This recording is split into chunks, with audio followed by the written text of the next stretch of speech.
What's up, YouTube? It's your boy Maverick Raven, and with this video I was hoping to do something a little different. I wanted to do maybe like an FYI, educational type, just uh informational video, excuse me, about what's gonna happen tomorrow in the RNC, with the day labeled Super Tuesday. But before we get into the rest of the video, if you would please take a couple seconds out of your video to go ahead and like, comment, share, subscribe, whatever you can do for me, I'd really appreciate. Because let me tell you, man, this algorithm is murderous, and I'm just trying to, figure it out, and it's not that easy. Anyways, it says Trump is poised to dominate on March 5th as ballots in several states will feature key congressional races in addition to presidential primary contests. So, they're going to go into which states are there, obviously, that they're going to be counting tomorrow. And I think it's also going to be American Samoa, if I'm not mistaken. Yeah, it even mentions it. Okay, so it says the states they're going to vote tomorrow is going to be, they're going to be Alabama, Alaska, Arkansas, California, Colorado, Maine, Massachusetts, Minnesota, North Carolina, Oklahoma, Tennessee, Texas, Utah, Vermont, Virginia, and like I said, American Samoa, which is not a state, it's a territory, but yeah. Oh, look at this. Iowa Democrats will also learn the results of their unprecedented vote by mail caucus, excuse me. I didn't know they did that. That is insane. How the security issues alone, just to ensure uh, a non-fraudulent vote, which is never going to be the case. You're never going to be 100%, safe from fraud. But damn, dude, that's crazy. Presidential primary voters across 15 states and one U.S. territory will sound off tomorrow, March 5th. But for the first time this election season, there will be other races of national consequence on the ballot as well. This year, control of Congress also hangs in the balance as slim majorities in the House and Senate present vulnerabilities and opportunities for both parties. That's true, y'all. That's true. It's going to be a scary thing if people just think that the only things that are going on are the primaries, so who cares? I don't have to vote, blah blah. I had heard that there was going to be some elections, you know, before the end of the year, but I didn't know that they came the same day as Super Tuesday. Efficient, I guess, right? So it says when to expect results. 6 p.m. Eastern Time, the Democratic results expected in Iowa. 7 p.m. Polls close in Vermont and Virginia. Republican caucuses convene in Alaska. 7:30 p.m. Polls close in North Carolina. 8 p.m. Polls close in Alabama, Maine, Massachusetts, Oklahoma, and Tennessee. Most polls close in Texas. 8:30 p.m.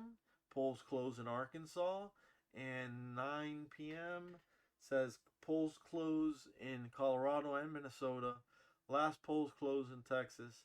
Republican caucuses convene in Utah. Huh.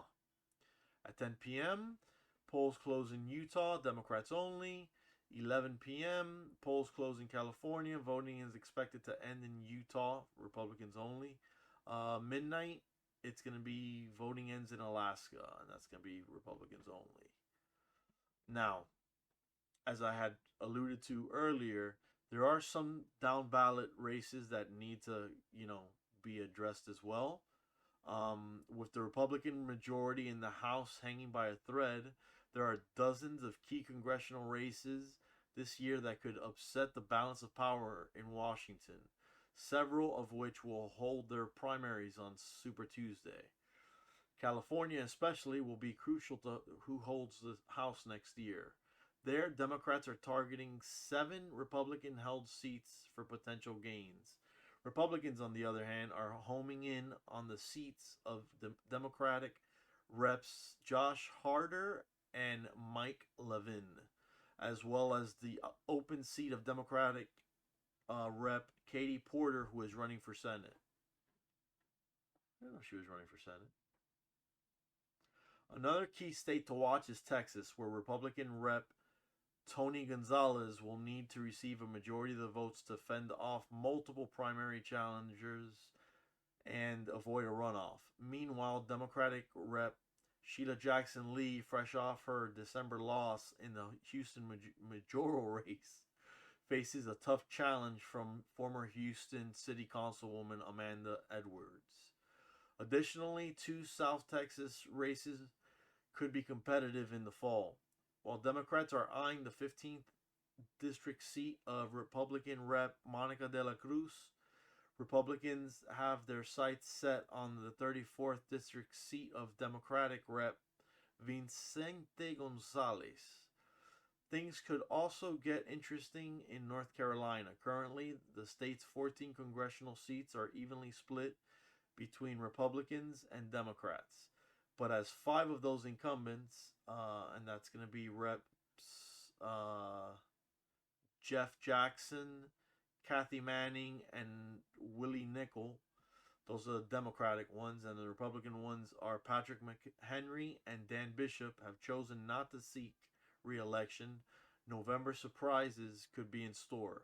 And the District 1 seat of Democratic Rep Don Davis is another one Republicans are particularly hoping to flip. The Tar Heel state will also hold its gubernatorial primaries to replace Democratic Governor Roy Cooper on Super Tuesday. Lieutenant Governor Mark Robinson, a Trump-endorsed Republican, currently leads the GOP field for the position, while State Attorney General Josh Stein is the Democratic frontrunner. In the coming months, the race could be an indicator of which presidential candidate will snag the swing state's 16 electoral votes.